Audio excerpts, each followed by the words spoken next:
Hola, frente a mí tengo una Ford Explorer. En este video te mostraré cómo establecer un destino en la navegación.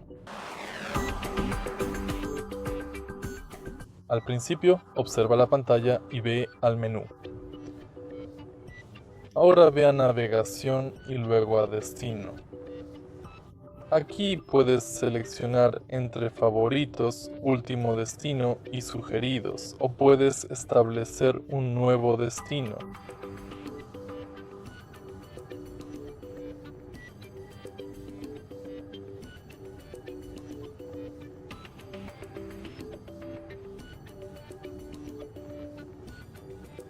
Toca continuar y listo. Si este video te resultó útil, por favor dale like, comenta y suscríbete.